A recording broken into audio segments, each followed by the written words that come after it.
Hi friends, ఎలా ఉన్నారు? అందరూ బాగున్నారా? నేను ఈడ చచ్చిపోతాను మామ. నన్ను ఇండియాకి పిలిపిస్తావా? నేను ఈడ చచ్చిపోవాలా? నాకేదో వచ్చాయి మామ. అన్నమయ్య జిల్లా తాటిపత్రి తాలూకాకు చెందిన ఒక మహిళ ఏజెంట్ ద్వారా మస్కట్ కు వెళ్లి మస్కట్ లో ఆయన పడుతున్న బాధలు, ఆయన పడుతున్న కష్టాలు ఒక వీడియో చేసి ఆమె టిక్ టాక్ లో పెట్టడం అయితే జరిగింది. ఆయన మస్కట్ కి వెళ్లి ఓన్లీ 3 నెలలు మాత్రమే అవుతుంది. ఆ వీడియో చాలా వైరల్ అయింది టిక్ టాక్ లో. ఆమె ఎంత ఏడుస్తుందంటే మస్కట్ లో ఒక ఎడారిలో అయితే ఆమెను వదిలిపెట్టడం అయితే జరిగింది. ఆమె ఎడారిలో నుంచి ఒక వీడియో అయితే చేసింది. ఆ వీడియో చూసి నాకు కూడా కళ్ళలో నీళ్లు తిరిగిపోయాయి. ఆమె ఎంత ఏడుస్తుందంటే, మామా నన్ను కాపాడు, నేను ఇక్కడ ఉంటే చచ్చిపోతాను, నన్ను తీసుకొచ్చి ఎడారిలో వదిలిపెట్టారు, నేను ఇక్కడ ఉండలేను, నన్ను ఏదో ఒక విధంగా నన్ను ఇండియాకి రప్పించుకో, నన్ను తీసుకెళ్లిపోండి ఇక్కడి నుంచి అని ఎంత ఏడుస్తుందంటే అంత ఏడుస్తుంది. ఆ వీడియో మీకు సైడ్ చూపిస్తున్నాను, వీడియో అయితే చూడండి మీరు. మామ చూడు, నేను ఎడారిలో ఉన్నాను, నాకేమి తెలియదు బాబు. నన్ను వచ్చాడు మహారాజు, నన్ను అట్లా తిడతాడు. నేను ఈడ చచ్చిపోతాను మామ. నన్ను ఇండియాకి పిలిపిస్తావా? నేను ఈడ చచ్చిపోవాలా? నాకేదో వచ్చాయి మామ. నేను ఈడ ఉండలేకపోతున్నా. నేను ఈడ చచ్చిపోతాను మామ. ఎంత బాధపడుతుందో, ఎంత ఏడుస్తుందో చూడండి. ఈడ చచ్చిపోతా మామ. నువ్వు నాకు రేపు లేదు వచ్చాయి, లేకపోతే నేను ఈడ చచ్చిపోతా. నేను ఈడ చచ్చిపోతా మామ. ఇక్కడ మీరు అందరూ తెలుసుకోవాల్సింది ఏమిటంటే, ఏజెంట్ల ద్వారా వస్తే మనం గల్ఫ్ కి ఎలా ఉంటుంది. ఒక మస్కట్ అయినా, ఒక కువైట్ అయినా, ఒక సౌదీ అయినా, ఒక బహ్రెయిన్ అయినా, ఏ కంట్రీ అయినా సరే ఏజెంట్ల ద్వారా వస్తే మనకి ఇక్కడ ఎలా ఉంటుంది, ఇక్కడ పనిచేస్తున్న వాళ్ళ ద్వారా మీరు వీసా తీసుకొని వస్తే ఇక్కడ ఎలా ఉంటుంది గల్ఫ్ దేశాల్లో అనేది మీకు ఈ వీడియోలో క్లారిటీగా చెప్తా. ఎవరైనా సరే గల్ఫ్ దేశాలకు రావాలనుకున్న వాళ్ళు, మగవాళ్ళైనా ఆడవాళ్ళైనా సరే, ఈ వీడియో మీరు పూర్తిగా చూశారంటే ఖచ్చితంగా మీకు ఒక క్లారిటీ అనేది వస్తుంది. ఎవరి ద్వారా మనం గల్ఫ్ కు పోతే అక్కడ మనకు బాగుంటుంది అనేది మీకు ఒక క్లారిటీ అనేది ఖచ్చితంగా వస్తుంది. వీడియో అయితే పూర్తిగా చూడండి. ఇలాంటి వీడియోస్ నేను చాలా చేస్తున్నాను ఇంతకు ముందు కూడా. మన వీడియోస్ ఎక్కువగా రీచ్ వెళ్ళడం లేదు కాబట్టి, చాలా మంది చూడలేదు కాబట్టి వాళ్ళకి అర్థం కాలేదు. ఈ వీడియో అయినా సరే అందరూ చూడండి. ఈ వీడియోని 10 మందికి షేర్ చేయండి. మీరు ఖచ్చితంగా షేర్ చేస్తారని అయితే నేను నమ్ముతున్నా. ఇంకా వీడియోలోకి వెళ్ళిపోదాం. ముందుగా మనం ఏజెంట్ల ద్వారా వస్తే ఇక్కడ ఎలా ఉంటుంది గల్ఫ్ దేశాల్లో అనేది తెలుసుకుందాం. ఎవరైనా సరే గల్ఫ్ కు రావాలనుకున్నప్పుడు ఆడవాళ్ళు మన ఇండియాలో ఉన్న ఏజెంట్లను పోయి కలుస్తారు. ఏజెంట్లను పోయి కలిసి మేము గల్ఫ్ కి వెళ్ళాలి అని చెప్తారు. కువైట్ లో ఒక వీసా ఉంది, లేదంటే బహ్రెయిన్ లో ఒక వీసా ఉంది, మస్కట్ లో ఒక వీసా ఉంది, మీరు వెళ్తారమ్మా, మీరు వెళ్ళడానికి ₹1 కూడా మీకు డబ్బులు పెట్టుకోవాల్సిన అవసరం లేదు, డబ్బులు అన్ని కూడా మేమే పెట్టుకుంటాం, మిమ్మల్ని అక్కడికి పంపిస్తాం. మీరు అక్కడికి వెళ్ళిన తర్వాత అక్కడ మా మనుషులు ఉంటారు, వాళ్ళు తీసుకెళ్లి మిమ్మల్ని వాళ్ళ రూముల్లో పెట్టుకుంటారు. ఆ తర్వాత మిమ్మల్ని మంచి ఇంట్లోకి పనికి పంపిస్తారమ్మా. మీకు ఒకవేళ అక్కడ పని నచ్చకపోయినా మీరు వెళ్ళిన ఇల్లు మళ్ళీ మిమ్మల్ని తీసుకొచ్చి ఇంకొక ఇంట్లోకి పెడతారమ్మా.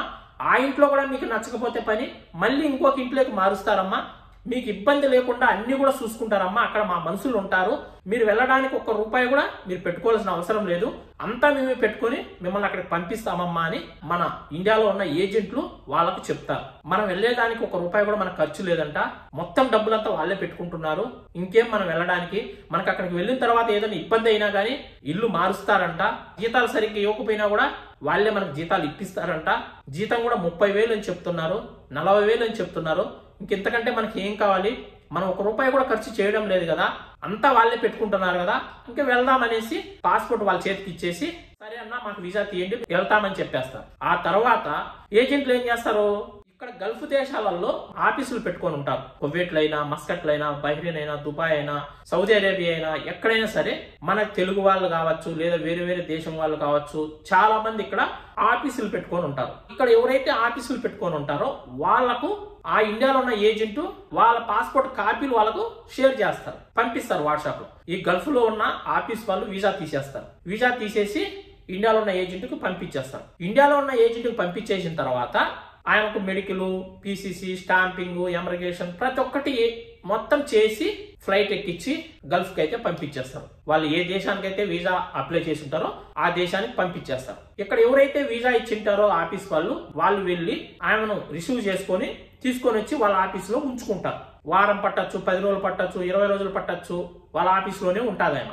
ఆ తర్వాత ఈ కువైట్ వాళ్ళకి ఎవరికైనా పని మనిషి అవసరమైతే, ఎగ్జాంపుల్ చెప్తున్నా, కువైట్ అని మెన్షన్ చేస్తున్నా మీకు అర్థం అవడానికి, ప్రతి దేశంలో కూడా ఇదే విధంగానే ఉంటుంది. ఆ కువైట్ వాళ్ళు ఆఫీస్కి వెళ్తారు, మా ఇంట్లోకి పని చేయడానికి ఒక పని మనిషి కావాలని. ఆ ఆఫీస్ వాళ్ళు ఏం చేస్తారు, వాళ్ళ దగ్గర ఒక 10 మంది 15 మంది ఆడవాళ్ళు ఉంటారు రూమల్లో. మీకు ఈ 15 మందిలో ఎవరు కావాలో సెలక్షన్ చేసుకోండి. వీళ్ళకి ఎవరైతే నచ్చుతారో మాకు ఏమో కావాలి అని చెప్తారు, డబ్బులు మాట్లాడుకుంటారు. ఆ ఆఫీస్ వాళ్ళు ఈ మనిషి కోసం ఎవరైతే వచ్చారో కువైట్ వాళ్ళు వాళ్ళు డబ్బులు మాట్లాడుకుంటారు. ఏమో కావాలంటే మీకు 700 దినార్లు డబ్బులు కట్టాలి లేదా 600 దినార్లు డబ్బులు కట్టాలి అని డబ్బులు మాట్లాడుకొని ఆ డబ్బులు అనేది ఆఫీస్ వాళ్ళకి కట్టేసి ఆ పని మనిషిని తీసుకొని వాళ్ళ ఇంటికి వెళ్ళిపోతారు పని చేయించుకోవడానికి. ఆయన వెళ్ళిన ఇల్లు బాగుంటే ఆయన అక్కడే పని చేసుకుంటుంది, 2 సంవత్సరాల వరకు అక్కడే పని చేసుకుంటుంది. ఆయన వెళ్ళిన ఇల్లు బాగలేకపోతే మళ్ళీ ఒక 10 రోజులకో 15 రోజులకో నాకు ఇక్కడ బాగలేదు, నేను ఇక్కడ చేయలేకున్నాను, నాకు ఇక్కడ చాలా కష్టంగా ఉంది, ఇల్లు నన్ను టార్చర్ పెడుతున్నారు లేదా ఇంకో రకంగా ఇబ్బంది పెడుతున్నారు, నేను ఇక్కడ పని చేయలేను అని ఆయన మక్తబ్కు ఫోన్ చేసి చెప్పిందంటే, ఆఫీస్కు ఫోన్ చేసి చెప్పిందంటే మళ్ళీ ఆమెను అక్కడి నుంచి రిటర్న్ ఆఫీస్కు తెచ్చుకునేస్తారు, వచ్చేయని చెప్పేస్తారు. మళ్ళీ ఏమో ఆఫీస్కి వెళ్ళిపోతుంది. ఏమో ఒక 10 రోజులు 15 రోజులు పని చేసి ఉంటుంది ఇంట్లో.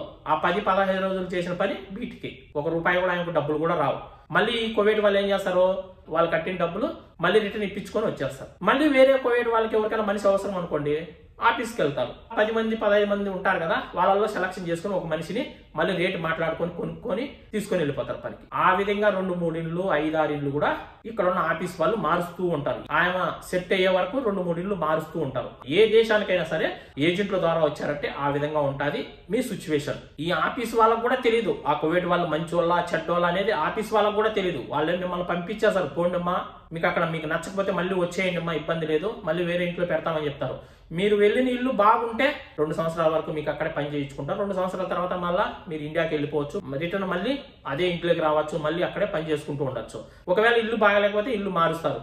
కొందరు ఆఫీస్ వాళ్ళు ఏం చేస్తారంటే టార్చర్ పెడతారు. ఇప్పుడు వచ్చిన తర్వాత మనకి 1-2 నెలలు పని లేకుండా ఉంటాం, వాళ్ళ దగ్గరే ఉంటాం ఆఫీస్లోనే, సరిగ్గా భోజనం ఉండదు, టయానికి తిండి ఉండదు. కొందరైతే నువ్వు ఎక్కడికి వెళ్ళినా ఉండడం లేదు చేయడం లేదు అని లేనిపోయిన మాటలు తిడతారు.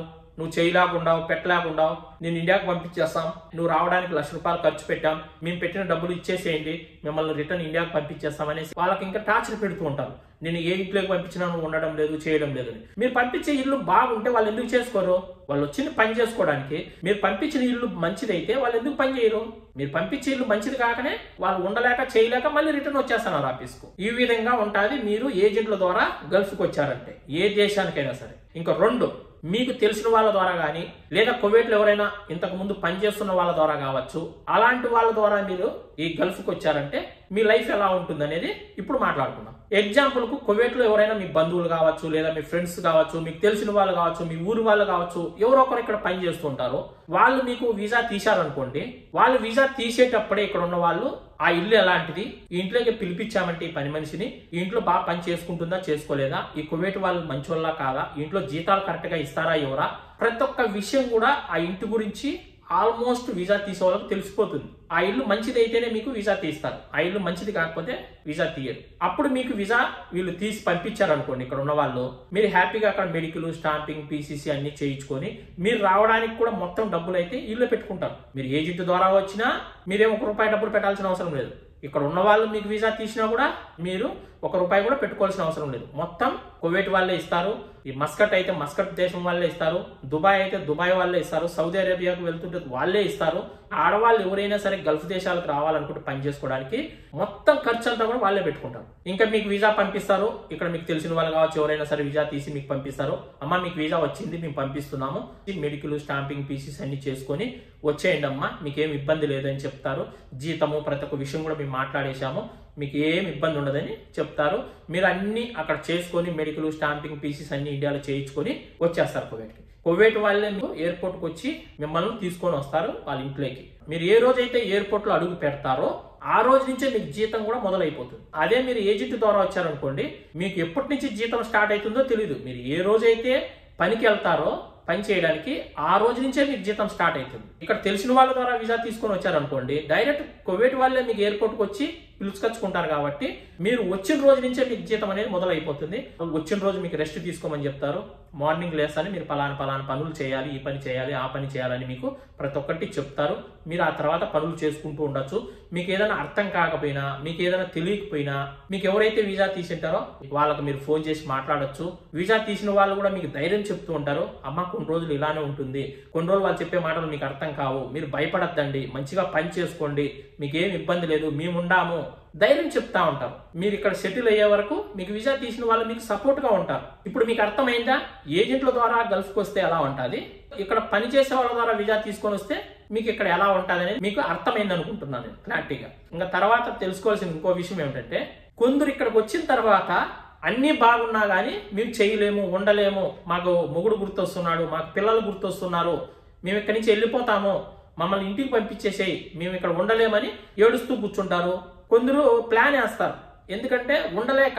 ఇక్కడికి వచ్చిన తర్వాత మైండ్ సెట్ అనేది కొద్దిగా మారుతుంది.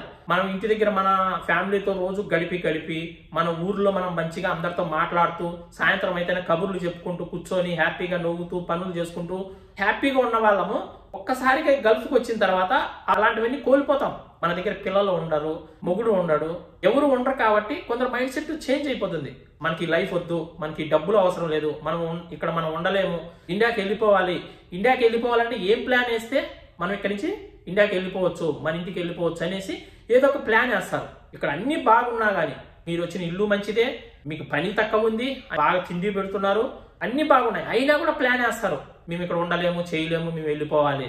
ఇంటికాడ ఉన్న వాళ్ళ మొగుడికి కావచ్చు, వాళ్ళ బంధువులు కావచ్చు, ఫోన్లు చేసి లేకపోతే అబద్ధాలు చెప్పేస్తారు. నేను వచ్చిన ఇల్లు బాగలేదు, నన్ను టార్చర్ పెడుతున్నారు, నన్ను ఇబ్బంది పెడుతున్నారు, లేదంటే నన్ను కువైట్ వాళ్ళు పట్టుకోవడానికి వచ్చారు, ఈ విధంగా చేయడానికి వచ్చారు, ఆ విధంగా చేయడానికి వచ్చారని లేనిపోని అబద్ధాలు కూడా చెప్పేస్తారు ఇంటికాడ వాళ్ళకు. వీళ్ళు ఏది చెప్తే అది వాళ్ళు నమ్మేస్తారు. ఇంటికాడ ఉన్న వాళ్ళు నమ్మేస్తారు, ఖచ్చితంగా నమ్ముతారు.